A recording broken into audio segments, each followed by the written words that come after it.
Hello everyone, I hope you are doing well. Over the past 2.5 years, I have introduced many topics about internal martial arts and Xiudao, where we have talked about quite a few topics which were relevant to more than one internal martial art, and also some concepts like Dantian, which were explained in the context of the internal martial arts as well as Xiudao. So far, there has been little to no discussion on the interrelationships between the internal styles and Xiudao. Speaking from observation over the decades, there are many misunderstandings and misrepresentations of these two practices in the community. So, in today's video, I will focus on the relationship between internal martial arts and Xiudao practice, and also explain how to handle the practical aspects of each practice. But first, let's get high on tea. This week's tea is Hong Wulong or Red Oolong tea. Hong means red, Oolong means oolong tea, a very popular tea around the world.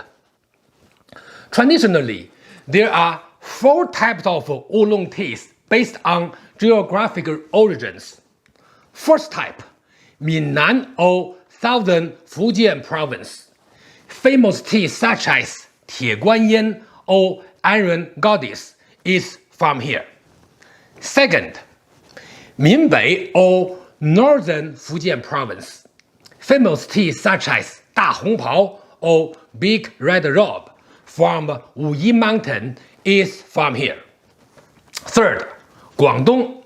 Famous tea such as Fenghuang Dancong or Phoenix Single Bush. And fourth, Taiwan. Famous tea such as Dongfang Meiren or Oriental Beauty tea is from here. Taiwan oolong tea actually originated in Fujian province, but over the last 200 years, oolong tea in Taiwan has further developed the most varieties. Also, another popular method to categorize oolong tea is the fermentation level, ranging from lightly fermented tea at 10% to heavily fermented tea at 90%. Different processing methods, especially the different levels of fermentation, have led to the creation of different tea flavors, resulting in oolong tea becoming a huge category of tea in the market. So, what is red oolong or Hong Wulong? Well, it is a heavily fermented oolong tea from Taiwan, which has undergone some red tea processing methods. Hong Wulong is still an oolong tea and not a red tea, since its production mainly involves processing methods conforming to the oolong tea standards, with some added red tea processing methods. So, Hong Wulong possesses a unique flavor, which is the combination of the strong flavor of oolong tea and the soft, sweet flavor of red tea. Hong Wulong has been enjoying increased popularity ever since its introduction about 25 years ago in Taiwan. The high fermentation level of this tea at about 80 to 90%, combined with the red tea processing method, gives the tea decoction a red color. The soft, sweet flavor of this tea is on account of the red tea processing method. Since the Taidong area, the birthplace of this tea, used to produce red tea in history, tea leaf is picked from the big leaf species tree and harvested in the later summer and fall seasons. The Oolong processing method makes the tea stronger in flavor and can last for multiple brews. Some Hong Oolong brands even use the same tea leaf used to produce Oriental Beauty tea, which is patented by Jacobassica for Manzana or the tea jassid. So, some types of red oolong tea possesses a unique honey flavor. If you would like to know more about the unique processing involving the tea jassid, check out my video titled Monthly Q&A 24, in which I have introduced the famous Oriental Beauty tea or Dongfang Meiren. The link is in the description. I have a couple of boxes of Hong Oolong tea. I remember my first experience with this tea like it was yesterday. It has a mix of honey, sweet, fruity, floral flavors such as orchids, and a cool flavor such as mint. Taiwan oolong tea manufacturers frequently invent new oolong teas, which is great. This is the typical tea leaf.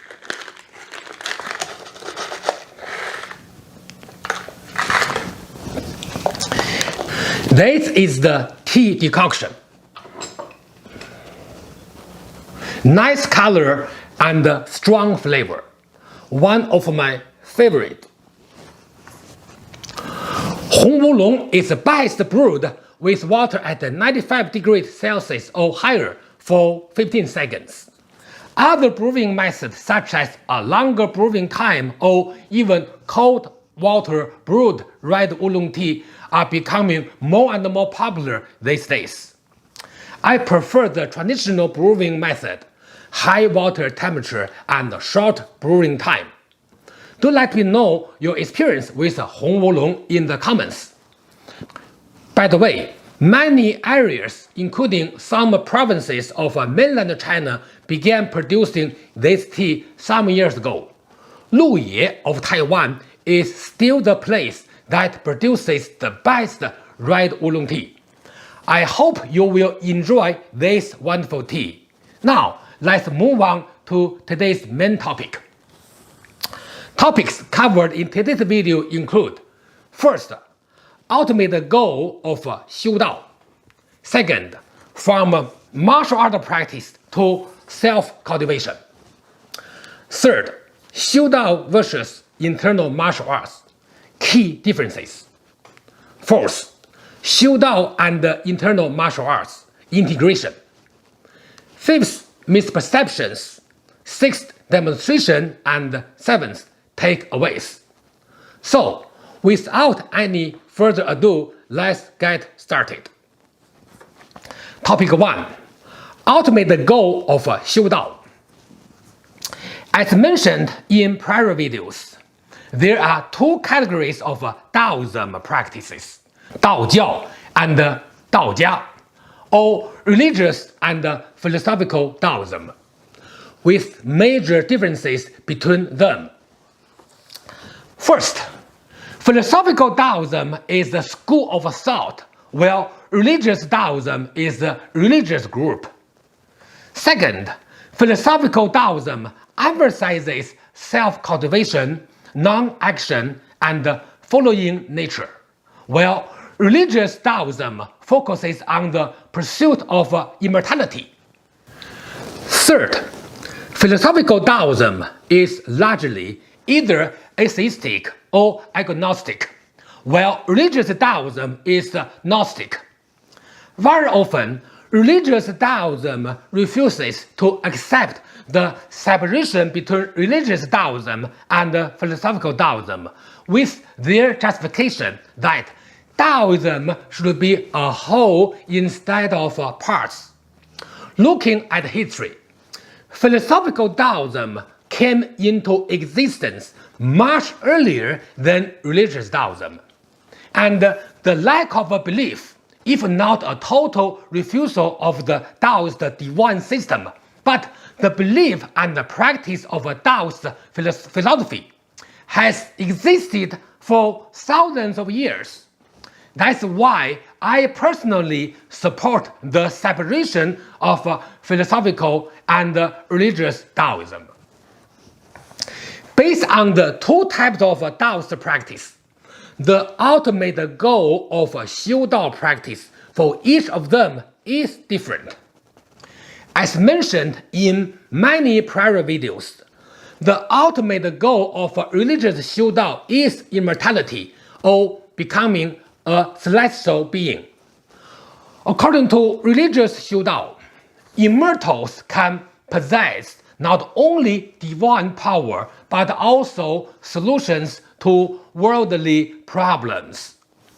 At the same time, philosophical Xiu Dao has different objectives, even though some practitioners share the same objectives as the religious one. Throughout history, philosophical Xiu Dao practitioners have pursued the goal of a happy life through self-cultivation. Especially in the last few centuries, the latter has been becoming more and more popular. Furthermore, the concept of immortality has also acquired some new meanings in the physical, psychological, and spiritual context in the last century, thus leading to further enrichment of the concept. I believe that philosophical Taoism practice will keep developing with time and will get integrated into our daily lives at a deeper level.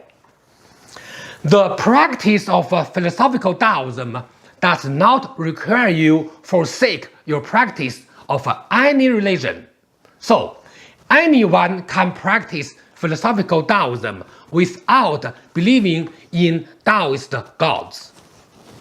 Over the millennia up to the present day, Xiu Dao has been practiced by a vast number of practitioners and is an important part of Chinese energetic and spiritual practice. At the same time, the Chinese internal styles of martial art and evolution of martial art practice have also benefited many practitioners. Furthermore, the integration of Xiu Dao with martial art practice has been a very interesting idea in history. So, when and how did Xiu Dao practice become part of the internal styles of martial art practice? That brings us to the next topic. Topic 2. From martial art practice to self-cultivation. As mentioned in prior videos, Chinese martial art practice is rooted in ancient Chinese military training. Furthermore, the internal style of martial art practice started emerging a little over 400 years ago. With centuries of development, it became the most popular and effective style in the Chinese martial art community for about 150 years. Then, around the beginning of the 20th century, martial art practice, especially the internal styles, gradually changed its training purposes and methods from pure military battle to civilian practice due to political, social, and economic development. For example, in the 1920s, martial art practice was promoted as a way to strengthen and unify the Chinese national spirit. So, the function and the value of martial art training had evolved greatly. In the process of shifting from military to civilian practice, many internal style practitioners adopted Xiu Dao concepts to introduce its training benefits. For example, Sun Lutang and Xue Dian, among many others, emphasized the concept of Yi Wu Ru Dao, or entering the Dao through martial art practice.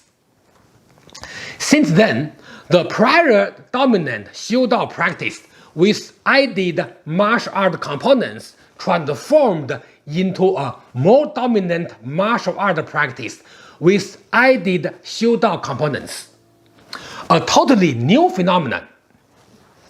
In other words, martial art training, especially the internal styles, started integrating the ancient physical training for military soldiers with either religious or philosophical Taoist concepts.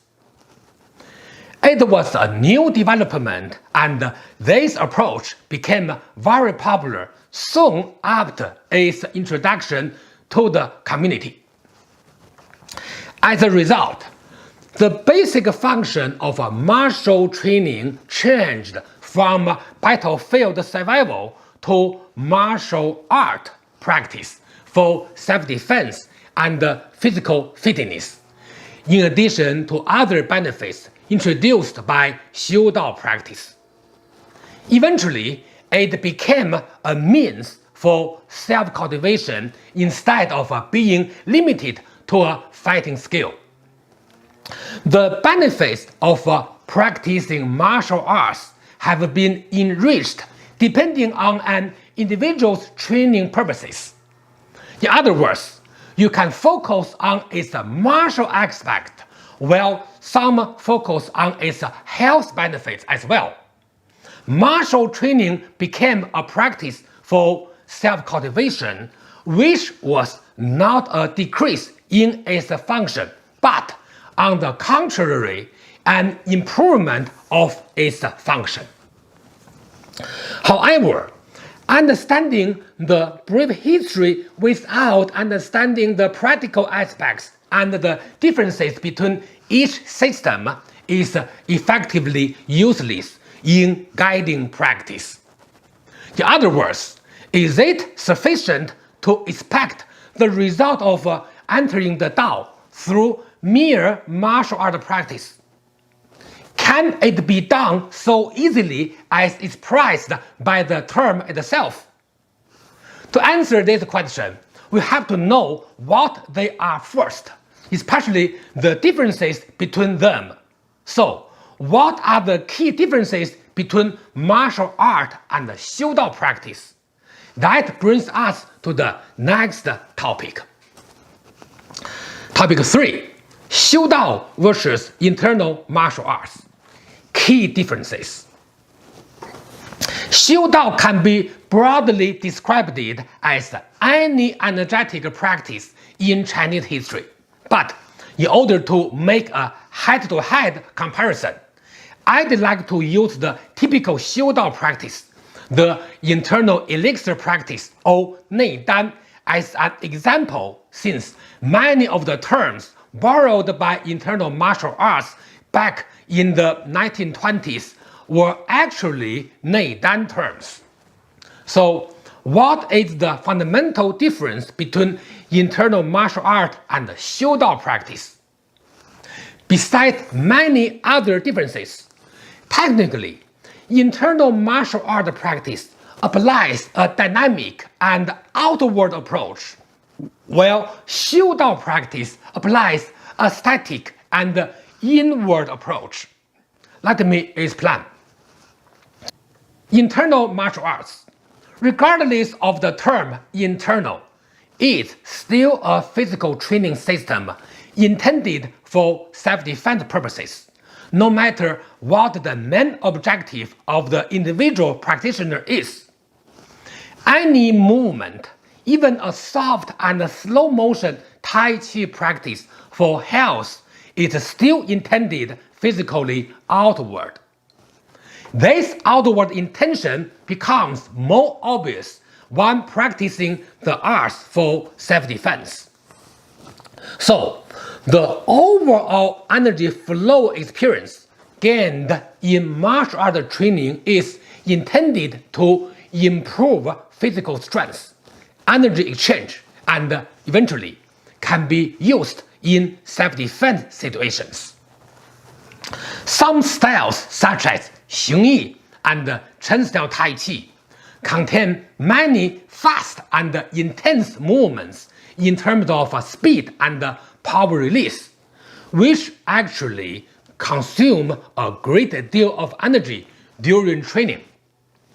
On the other hand, 修道 is an energetic practice that mainly focuses on cultivating and refining energy, which is an inward approach in stark contrast to the outward approach used in martial arts training. As mentioned in prior videos, 修道 practice is the purely energetic practice system, while martial art training at the most only borrows some 修道 elements in terms of energy cultivation and refinement practice. More importantly, the benefits of 修道 practice and martial art training are mutually exclusive but not mutually conflicting. At higher levels, they can actually integrate it into one. In other words, practitioners should understand the different technical aspects of each practice and apply them according to their objectives. Conflating one practice with the other will only lead the practitioner astray. That is why it's imperative for a practitioner to be well aware of the differences between the two practices, which is the primary motivation behind today's video. Of course, there are many other differences between the internal martial arts and the 修道 practices, but the dynamic and outward approach versus the static and inward approach is the essential differentiator between them. I have to say that all other differences build upon these key primary differences. So, understanding the different approaches used by each practice is the prerequisite to a correct practice. Having established the difference in approach, how do you integrate them together? That brings us to the next topic. Topic 4. 修道 and martial arts integration. Comprehensive integration of 修道 and internal martial arts is the holy grail of internal practice. Unfortunately, none of the prior training documents in history have shed light on this topic. For example, documents written by Sun Lutang, Xue Dian, and others only used some 修道 terms instead of providing any explicit, actionable information. Of course, it was not a mistake since, as explained earlier, this concept was first introduced as part of the training path only about 100 years ago. There was only some description of such an approach in prior documents without any clear explanation. I recommend practitioners study both practices separately in order to achieve an advanced level that integrates the benefits of both 修道 and internal martial arts. In other words, a practitioner should first aim to possess basic knowledge of each practice and then practice each system individually without any conflation between the two. For example, martial art training should involve focusing on its physical aspects with gradual progression toward the energetic aspects such as energy sensation, energy awareness, and so on. At the same time, 修道 practice should involve focusing on the energy refinement process with gradual progression towards focusing on its impact on physical aspects. At each stage, the focus on each aspect should be handled correctly so that a better training outcome will be achieved. The next step is to intentionally apply experienced energy practice from 修道 to the internal martial art training, and conversely, convert and refine the energetic experience achieved in martial art training into Xiu-Dao practice. For example, you can always follow up on your martial art training section with a brief Xiu-Dao section, but never the other way around. Remember, Xiu-Dao training is always practiced after martial art training in a session, not the other way around, or the benefit will not be as expected. At the next level, you should focus on natural integration instead of proactive integration as introduced in the previous step. It may sound counterintuitive, but this natural integration takes a lot of effort and requires a much longer time for mastery. But the benefits of this approach are surely worthwhile. In summary, so far I have briefly introduced the approach to integrating both Xiu-Dao and internal martial art training as one. It is only a short introduction, but the fundamental concept has been established and explained. The higher levels of integration need some elaboration, which I will talk about in the future, but the explanation of the first step should help to get most of you started. So let me know how this approach works for your practice. With that, let's now clarify some common misunderstandings of this concept in the next topic. Topic 5. Misperceptions. An elegant concept of integrating Xiu-Dao and internal martial arts practice cannot provide any meaningful benefit without a clear practical solution. It is important to understand the impossibility of achieving the Xiu-Dao result by only practicing internal martial art without actually practicing Xiu-Dao. For example, some people believe that as long as they focus on the internal aspect of internal martial art practice, they will be able to practice Xiu-Dao simultaneously. This is a huge misperception and I'd like to debunk today.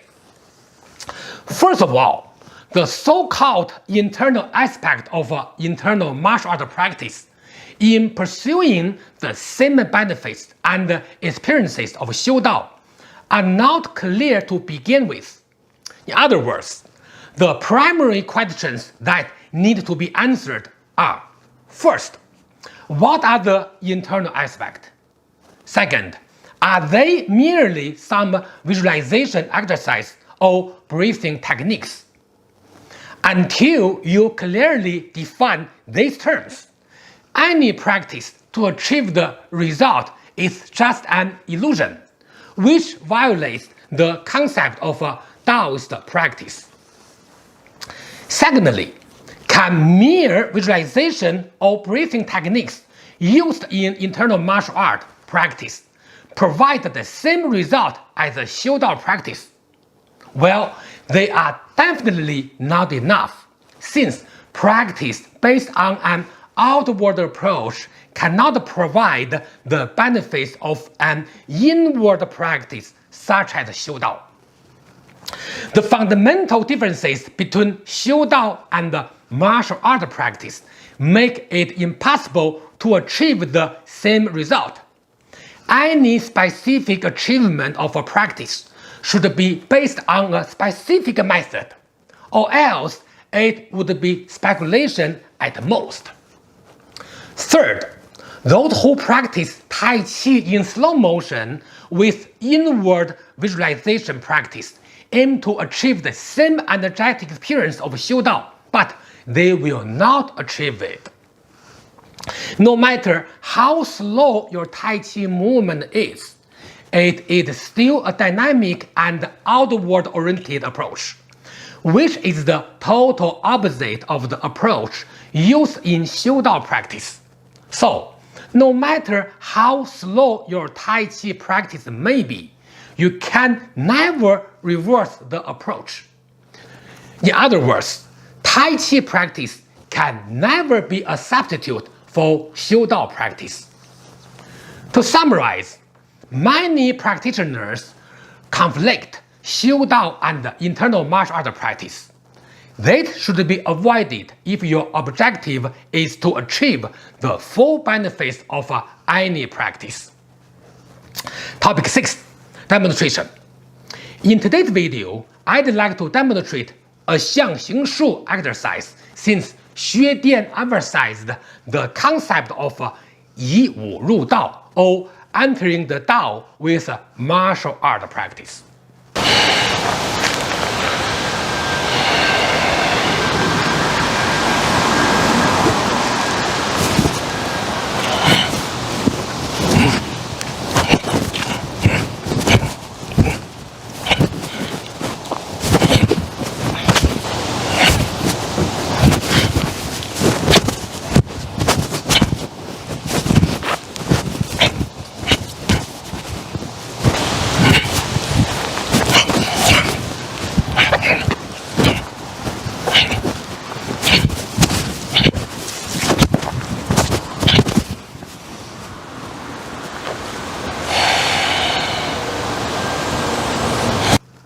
Topic 7. Takeaways. First, different categories of Taoism, such as philosophical and religious Taoism, aim at different goals, ranging from immortality to enjoying a happy and healthy life. Second, from martial art practice to self-cultivation.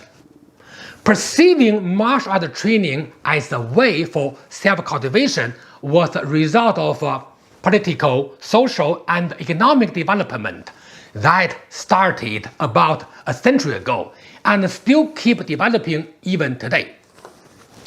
Third, internal martial arts, regardless of the term internal, is still a physical training system intended for self-defense purposes, no matter what the main objective of the individual practitioner is. 修道 is an energetic practice that mainly focuses on cultivating and refining energy, which is an inward approach in stark contrast to the outward approach used in martial art training. Fourth, comprehensive integration of 修道 and internal martial art is the holy grail of internal practice.